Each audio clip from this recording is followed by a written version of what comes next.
할렐루야. 우리 함께 사도신경으로 우리 신앙 고백하시면서 이 아침 주님 앞으로 나아가겠습니다. 전능하사 천지를 만드신 하나님 아버지를 내가 믿사오며 그 외아들 우리 주 예수 그리스도를 믿사오니 이는 성령으로 잉태하사 동정녀 마리아에게 나시고 본디오 빌라도에게 고난을 받으사 십자가에 못 박혀 죽으시고 장사한 지 사흘 만에 죽은 자 가운데서 다시 살아나시며 하늘에 오르사 전능하신 하나님 우편에 앉아 계시다가 저리로서 산 자와 죽은 자를 심판하러 오시리라.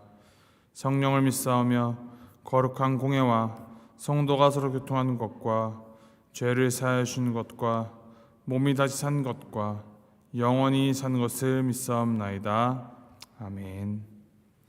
찬송가 176장 우리 함께 찬양하시겠습니다. 176장 주 어느 때 다시 오실는지 우리 함께 찬양하시겠습니다.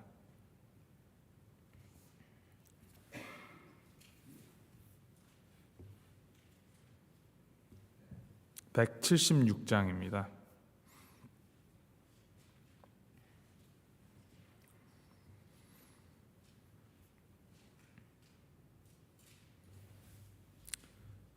함께 찬양하시겠습니다.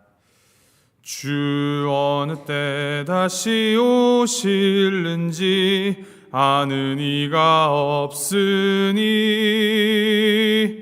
등 밝히고 너는 깨어 있어 주를 반겨 맞으라. 주 안에서 우리 몸과 마음이 깨끗하게 되어서 주 예수님 다시 오실 때에 모두 기쁨으로 맞으라. 주 오늘에 다시 오신다면 부끄러움 없을까? 잘하였다 주님 칭찬하며 우리 맞아주실까? 주 안에서 우리 몸과 마음이 깨끗하게 되어서 주 예수님 다시 오실 때에 모두 기쁨으로 맞으라. 주 예수님 맡겨주신 일에 모두 충성 다했나. 내 맘속에 확신 넘칠 때에 영원한 식 얻겠네. 주 안에서 우리 몸과 마음이 깨끗하게 되어서 주 예수님 다시 오실 때에 모두 기쁨으로 맞으라. 주 예수님 언제 오실는지 한밤에나 낮에나 늘 깨어서 주님 맞는 성도 주의 영광 보겠네. 주 안에서 우리 몸과 마음이 깨끗하게 되어서 주 예수님 다시 오실 때에 모두 기쁨으로 맞으라. 아멘. 하나님께서 우리에게 주신 말씀 잠언 26장 13절부터 28절까지 말씀입니다. 잠언 26장 13절에서부터 28절까지 말씀 우리 함께 교독하시겠습니다. 잠언 26장 13절에서부터 28절까지 말씀. 13절 말씀 제가 먼저 읽도록 하겠습니다. 게으른 자는 길에 사자가 있다, 거리에 사자가 있다 하느니라.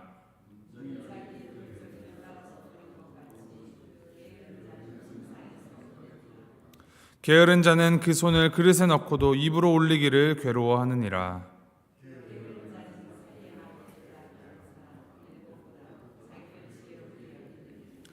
길로 지나가다가 자기와 상관없는 다툼을 간섭하는 자는 개 귀를 잡는 자와 같으니라.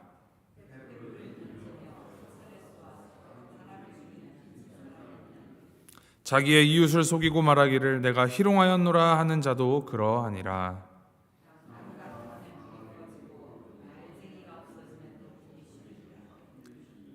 숯불위에 숯을 더하는 것과 타는 불에 나무를 더하는 것 같이 다툼을 좋아하는 자는 시비를 일으키느니라.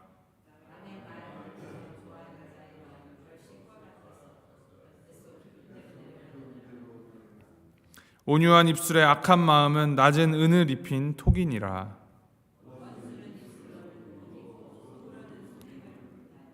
그 말이 좋을지라도 믿지 말 것은 그 마음에 7가지 가증한 것이 있음이니라.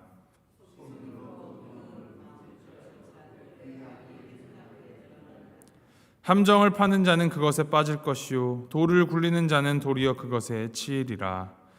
거짓말하는 자는 자기가 해한 자를 미워하고 아첨하는 입은 패망을 일으키느니라.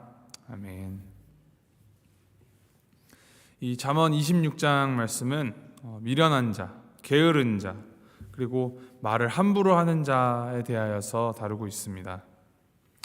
잠언은 이런 자들을 모두 다 악한 자다라고 규정을 하는데, 이러한 삶은 하나님을 경외하는 삶이 아니기 때문입니다. 우리가 정말 하나님을 경외하고 살아가는지를 이 오늘 말씀에 비추어서 생각해 보아야 할 것입니다. 앞선 이 1절부터 12절까지는 미련한 자가 끼치는 악영향과 미련한 자를 경계해야 한다라는 교훈들이 주를 이루고 있습니다. 이 미련한 자라는 문자적인 의미는 어리석은 사람, 바보 이런 말을 뜻하는 말이지만, 오늘 이 잠언서에서 쓰는 미련한 자라는 이 의미는 지능이 낮다거나 배움의 길이가 짧은 사람을 의미하는 것이 아니라 하나님을 경외하지 않으며 하나님의 말씀과 상관없이 살아가는 이기적이고 아나무인의 삶을 살아가는 자들을 말합니다.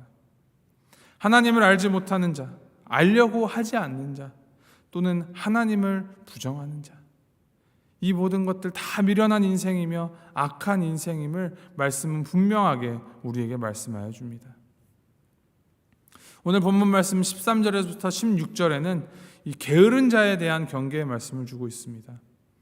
13절에 게으른 사람은 길에 사자가 있다라고 말한다는데, 사자가 있다라는 그 사실이 확인되지도 않은 그 말을 핑계 삼아서 그 말을 그대로 옮기며 자신의 책임을 회피하는 것이 게으른 자다라고 말합니다. 14절 말씀에도 보면은 게으른 자에 대해서 아주 재미있게 표현을 하고 있는데, 문짝이 돌적이를 따라서 도는 것 같이라고 표현합니다. 이 돌적이는 문을 잡아주는 그 문의 경첩을 말합니다. 경첩을 따라서 이제 문이 열리고 닫히며 쉴 새 없이 움직일 수 있지만 문은 항상 그 자리에 있습니다. 정해진 길만 왔다 갔다 하며 그 활동 반경이 정해져 있습니다. 게으른 사람이 이와 같다라는 말입니다.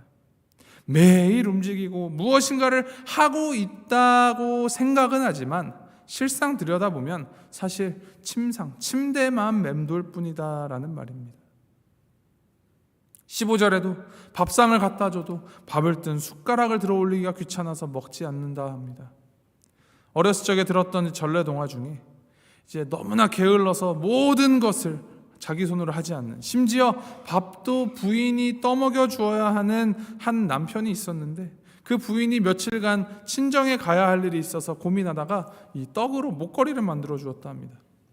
그 떡 목걸이를 걸어주고는 배고프면은 떡 하나씩 떼어 먹으면서 저 기다리세요, 이렇게 말을 하고 부인이 길을 떠났다가 돌아왔는데 남편이 방에서 굶어 죽어 있더라는 겁니다.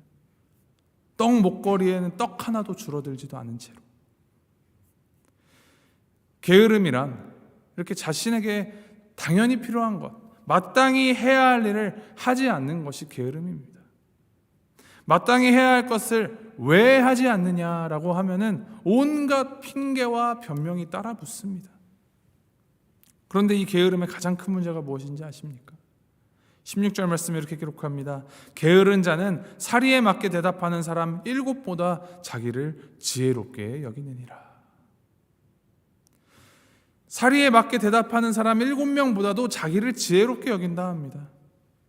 게으른 사람이 고쳐지지 않는 이유는 이 사리에 맞는 말을 하는 사람 7이 아무리 말을 해도 내가 더 지혜롭다, 내가 더 맞다라고 여기기 때문입니다. 내가 가장 지혜롭다, 나는 효율적으로 움직인다, 내 말이 맞다라는 이 크나큰 착각에 빠져 있으면서도 그것을 모른다라는 사실이 가장 큰 문제입니다. 그 기준이라는 것이 내가 좋은지 내가 싫은지에 맞춰져 있기 때문에 하나님이 말씀하시는 의롭고 불의함의 그 기준이 무엇인지도 제대로 알지도 못하고 알려 하지도 않습니다. 이 게으름이라는 것의 문제가 얼마나 행동이 굼뜨고 일을 더디게 하느냐 보다도 더 본질적인 문제가 있는데, 그 문제가 바로 나의 생각과 행동의 기준이 하나님에게 있느냐 나에게 있느냐라는 그 문제입니다. 기준이 나에게 맞추어져 있는 사람은 백날 자기 자신을 돌아보아도 그 문제를 발견하지 못합니다. 그래서 우리는 주님이 필요합니다. 우리의 문제를 다 아시고 그 문제를 해결하여 주시기 위하여서 모든 것을 바쳐서 심지어 자기 목숨까지 내어주시는 그 사랑의 하나님을 바라보고 참 진리이신 하나님을 우리의 기준으로 삼을 때 비로소 우리는 우리 안에 이 게으름의 문제들, 어리석음과 미련함의 문제에 대한 해결책을 찾을 수 있는 것입니다. 17절 이하 말씀에 말을 함부로 또 잘못 사용하는 자들에 대한 교훈이 나옵니다. 17절 말씀입니다. 길로 지나가다가 자기와 상관없는 다툼을 간섭하는 자는 개 귀를 잡는 자와 같으니라. 이 길로 지나다라는 표현은 자신과는 아무런 상관이 없다라는 당시의 관용적인 표현입니다. 아무 상관도 없는 다툼에 간섭하는 것은 개의 귀를 잡는 자와 같다 합니다. 이 개의 귀를 잡으면 어떻게 됩니까? 바로 그 개에게 물릴 수 있습니다. 개의 꼬리나 뒷다리를 잡아도 물릴 수 있지만, 그래도 꼬리나 뒷다리를 잡으면 개가 이제 움직일 때 피할 수 있는 반응이라도 할 텐데, 이 입의 바로 옆에 있는 귀를 잡는다라는 것은 개한테 물어주세요 하는 것과 같습니다. 어리석은 일입니다. 남에게 험담을 하거나 속여서 손해를 끼치고 상처를 준 후에 농담했다라고 하는 사람, 이러한 사람 횃불을 던지거나 화살을 쏘아서 남을 죽이는 미친 사람이나 마찬가지다라고 합니다. 20절 말씀 보면 말이 많은 사람은 다툼을 일으키기 쉬우며, 22절에는 남의 말, 험담하는 것을 그 별식처럼 간식처럼 여기면서 그 은근한 쾌감과 만족감을 느낀다 합니다. 불에 나무를 계속 공급하면 불은 꺼지지 않습니다. 이와 마찬가지로 이러한 남의 말을 쉽게 함부로 하는 자들은 계속하여서 시비를 일으킨다 합니다. 이 말씀이 얼마나 우리의 마음을 찌르는 말입니까? 부족한 점, 미흡한 점, 개선되어야 할 점, 아쉬운 점, 그러한 것들에 대하여서 이야기할 수 있습니다. 이야기해야 할 때 있습니다. 그런데 이런 이야기를 할 때 내가 어떠한 단어를 사용하고 어떠한 분위기로 또 누구에게 이러한 이야기를 하는가를 우리는 아주 심사숙고해야 합니다. 문제가 있으면 그 문제를 해결하고자 힘을 모아야지, 문제를 그 본질보다 더 크게 부풀려서 그 문제로 더 큰 문제를 만들어내는 것이 너무나도 쉽게 발생합니다.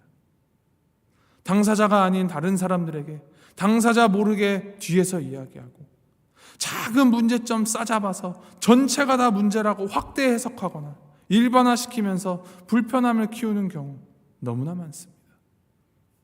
심지어는 제대로 사실인지 확인도 하지 않은 채 자기 머릿속에 생긴 이 시나리오가 마치 사실인 것 마냥 거기에 없는 이야기들까지 덧붙여가면서 부풀려서 말을 옮기다 보면 그 말은 한 사람을 낙담시키고 절망시키고 심지어 그 생명을 파괴시키기까지 하는 무시무시한 무기가 되어버립니다. 그래서 우리는 지혜롭게 대처해야 합니다. 먼저는 입조심해야 하는 것이 가장 첫 번째입니다. 내가 말을 어떻게 사용하고 있는가 되짚어보고 되돌아보고 잘못된 언행들 지금부터라도 고쳐나가야 합니다. 말은 마음의 표현이라고 합니다. 그냥 하는 말이야, 농담이야, 빈말이야, 그런 낮은 수준의 변명으로 스스로를 합리화시키지 마십시오. 그런 말로 포장하는 그 말에 깔린 내 마음은 백이면 백, 남들 앞에 꺼내놓기에 민망한 정죄, 시기, 질투, 미움, 편협함, 무식으로 얼룩진 죄된 내 마음이 묻어나오게 될 것입니다. 골로새서 3장 말씀에 이렇게 기록합니다. 무슨 일을 하든지 마음을 다하여 주께 하듯 하고 사람에게 하듯 하지 말라. 내가 우리 하나님 앞에서 하나님께 할 수 없는 말이라면 그러한 말은 입에 담지 말아야 합니다. 생각 없이 내뱉어지는 말 경계해야 합니다. 마음을 다하여서 주께 하듯 하라라고 사도 바울이 권면하였습니다. 마음을 다하여서 주께 하듯, 이것이 우리의 생각과 말의 기준이 되는 것, 그것이 참 지혜입니다. 참 지혜이신 하나님의 말씀으로 마음을 채우고 입술을 채우는 것, 그것이 우리가 행할 수 있는 의로움이며 우리가 행해야 할 그리스도인으로서의 책임입니다. 두 번째로는 내가 하는 말도 조심해야 하지만 내가 듣는 말도 지혜롭게 분별할 줄 알아야 합니다. 누가 이렇쿵 저렇쿵 그렇다더라, 그 카더라 통신에 지나치게 관심을 기울이거나 마음을 쓰지 마십시오. 잠언 말씀을 통해 보듯이 이 말이라는 것은 처음 뱉을 때는 아주 가볍지만 이것이 옮겨지면서 사람을 죽일 수도 있는 횃불이 되고 화살이 된다라는 것을 기억하면서 그 커져가는 말의 악순환을 적절하게 끊어낼 줄 알아야 합니다. 들린다고 그것이 다 사실이 아니며 들린다고 다 옳은 것이 아님을 유념해야 합니다. 우리가 귀로 듣고 이 들은 말에 대하여서 우리가 머리로 생각을 하고 그 생각을 입의 말로 옮겨지는 이 모든 프로세스 가운데에 하나님의 지혜가 깃들어 있어야 하며 하나님의 형상으로서 하나님의 사랑과 공의가 이 안에 정제되어 있어야 합니다. 전제가 되어 깔려 있어야 한다는 말입니다. 이것이 무너졌다면, 이것을 행하지 못한다면 우리가 아무리 입으로는 내가 믿는 자다 할지라도 하나님을 아는 자, 하나님을 경외하는 지혜자가 아니라는 사실을 성경은 명확하게 밝혀주고 있습니다. 오늘 이 아침 이 말씀들 묵상하시면서 이것을 하나님이 우리에게 주시는 말씀으로 받아들이시기 바랍니다. 이 말씀들은 미련한 자, 게으른 자, 말을 잘못 사용하는 자가 어떤 사람들이다라는 그냥 설명해주는 설명서가 아닙니다. 하나님의 백성으로서 우리가 이 땅 가운데 살아가면서 어떠한 모습으로 어떻게 살아가야 하는지를 알려주는 지침서이며 매뉴얼입니다. 삶에 대한 매뉴얼입니다. 이 말씀을 묵상하면서 혹시 내가 아니라 다른 사람들이 머릿속에 먼저 떠오른다면, 나는 아니지라는 생각이 든다면 그 생각이야말로 가장 큰 위험 신호입니다. 하나님의 말씀 앞에서 나를 비추어 보면서 내가 하나님 앞에서 하나님의 기준대로 바로 서기에 힘써야 합니다. 이를 기억하시면서 오늘 하루 살아갈 때 우리의 모든 말과 모든 행동, 모든 생각이 우리의 마음과 정성을 다하여서 죽게 하듯 바르게 하는 우리 모두가 되기를 소망합니다. 그래서 이 우리의 말로 시비나 다툼이 아닌 사랑이 심겨지고 하나님의 그 정의가 뻗어나가며 지혜가 전달되고 전파되는 오늘 우리 하루의 삶이 되기를 주님의 이름으로 간절히 소망하고 축복합니다. 함께 기도하시겠습니다.